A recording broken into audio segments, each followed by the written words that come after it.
సుప్రీంకోర్టులో ఢిల్లీ సీఎం అరవింద్ కేజ్రీవాల్ కు ఊరట లభించింది. కేజ్రీవాల్ కు మధ్యంతర బెయిల్ మంజూరు చేసింది.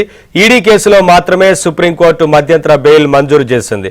జస్టిస్ సంజీవ్ ఖన్నా నేతృత్వంలోని త్రిసభ్య ధర్మాసనం కేసును విస్తృత ధర్మాసనానికి బదిలీ చేసింది.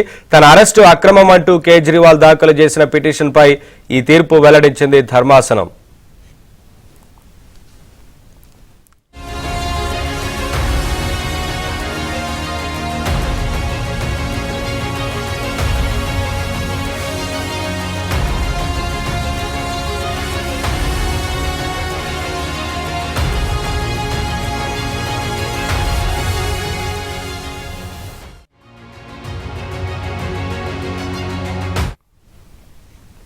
సుప్రీంకోర్టులో ఢిల్లీ సీఎం అరవింద్ కేజ్రీవాల్ కు ఊరట లభించింది. కేజ్రీవాల్ కు మధ్యంతర బెయిల్ మంజూరు చేసింది. ఈడీ కేసులో మాత్రమే సుప్రీంకోర్టు మధ్యంతర బెయిల్ మంజూరు చేసింది. జస్టిస్ సంజీవ్ ఖన్నా నేతృత్వంలోని త్రిసభ్య ధర్మాసనం కేసును విస్తృత ధర్మాసనానికి బదిలీ చేసింది. తన అరెస్టు అక్రమం అంటూ కేజ్రీవాల్ దాఖలు చేసిన పిటిషన్పై ఈ తీర్పు వెల్లడించింది ధర్మాసనం. అప్డేట్స్ మా ఢిల్లీ కరెస్పాండెంట్ సతీష్ లైవ్ ద్వారా అందిస్తారు. సతీష్, సుప్రీంకోర్టులో ఢిల్లీ ముఖ్యమంత్రి కేజ్రీవాల్ కు ఊరట లభించిందనుకోవచ్చా? తదుపరి కేసు ఎలా టర్న్ తీసుకుంటుంది అనుకోవచ్చు? ఏంటి వివరాలు?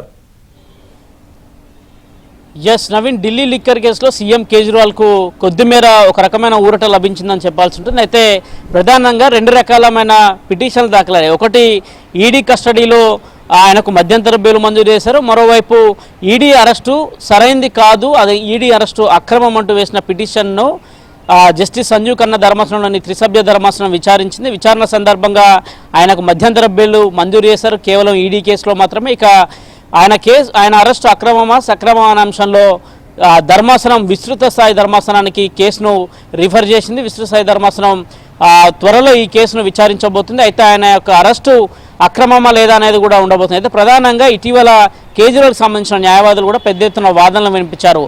ఎక్కడ కూడా ఒక రూపాయి ఆధారం లభించలేదు, ఎక్కడ కూడా మనీ డబ్బులు ఎక్కడ దొరకలేదు, కేవలం వ్యక్తుల యొక్క విచారణ ద్వారా వారి స్టేట్మెంట్స్ ద్వారానే కేజ్రీవాల్ని అరెస్ట్ చేశారు అంశాన్ని కూడా కోర్టు ముందు వాదనలు వినిపించారు. మరోవైపు ఈ కేసులో అటు ఈడీ కూడా పెద్ద ఎత్తున కూడా వాదనలు వినిపించింది. ప్రధానంగా ఈడీ ఈ కేసులో హవాలా మార్గం ద్వారా దాదాపు 100 కోట్ల రూపాయలు మళ్లించారు. దాదాపు 45 కోట్లకు సంబంధించిన నిధులను గోవాలో ఖర్చు పెట్టారనే అంశాన్ని కూడా స్పష్టం చేసిన నేపథ్యం. అయితే ఇటీవల కేజ్రీవాల్ను జూన్ 26వ తేదీన సిబిఐ మొదట తిహార్ జైల్లో విచారించింది. అనంతరం ఆయన సిబిఐ అరెస్ట్ చేయడం జరిగింది ఇదే లిక్కర్ కేసులో.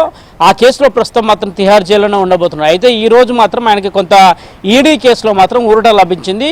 విస్తృత స్థాయి ధర్మాసనం జరిగే వరకు కూడా ఆయన రెగ్యులర్ బెయిల్ని కూడా వేసుకోవచ్చు అనే అంశాన్ని కూడా కోర్టు స్పష్టం చేసిన నేపథ్యం. ఇక రెగ్యులర్ వాదనకు సంబంధించిన విషయంలో రెగ్యులర్ పిటిషన్లు దాఖలు చేసినందుకు కొంత వెసులుబాటు అయితే ఆయన కలిగిందని చెప్పాల్సి ఉంటుంది. కానీ ప్రస్తుతానికైతే ఈడీ కేసులో మాత్రమే ఆయనకు మధ్యంతర బెయిల్ వచ్చింది. అరెస్టు అక్రమమ సక్రమ అనేది విస్తృత స్థాయి ధర్మాసనం తేల్చుతుందనే అంశాన్ని కూడా జస్టిస్ సంజీవ్ ఖన్నా ధర్మాసనం కాసేపు క్రితమే స్పష్టం చేసింది. అయితే మొదట ఇక్కడే కొంత ఊరట లభిస్తుందని అన్నప్పుడు కూడా కానీ కొంత ఆ కేసులో ఆయనకు ఊరట లభించలేదు. ప్రధానంగా ఆయన అక్రమ అరెస్టు అనేది పదే చెప్తున్నారు, కానీ ఎక్కడ కూడా మనీ ట్రయలింగ్ జరగలేదనే అంశాన్ని చెప్తున్నారు. కానీ ఈ కేసును నేరుగా విస్తృత స్థాయి ధర్మాసనానికి జస్టిస్ సంజీవ్ ఖన్నా ధర్మాసనం సిఫారసు చేసింది. ఇక విస్తృత స్థాయి ధర్మాసనం దీనిపైన నిర్ణయం తీసుకోబోతుంది. ఆయన అరెస్టు అక్రమమా సక్రమమా అనే అంశాన్ని కూడా విస్తృత స్థాయి ధర్మాసనం చెప్పబోతుంది. అయితే కేవలం ఈడీ కేసులో మాత్రమే బెయిల్ మంజూరైంది. ఇక ఢిల్లీ లిక్కర్ కేసులో సిబిఐ ఇప్పటికే అరెస్ట్ చేసిన నేపథ్యం కాబట్టి ఖచ్చితంగా ఆయన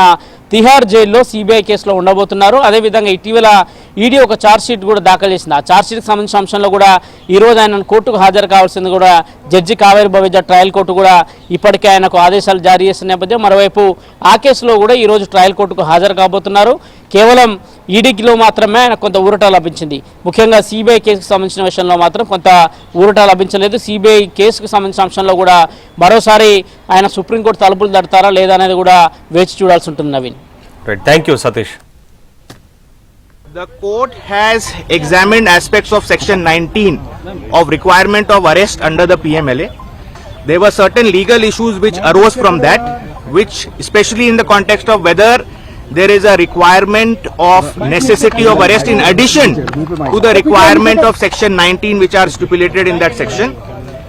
Those aspects the court has referred to a larger bench, and that outcome we will have to await. However, in the interim, the court has observed that Mr. Kejriwal has already undergone substantial amount of incarceration and therefore directed his immediate release in the Enforcement Directorate case. And therefore, insofar as his arrest under Enforcement Directorate is concerned, it has been directed that he should be immediately released. Now that obviously in normal circumstances would have meant that he would be released from jail immediately.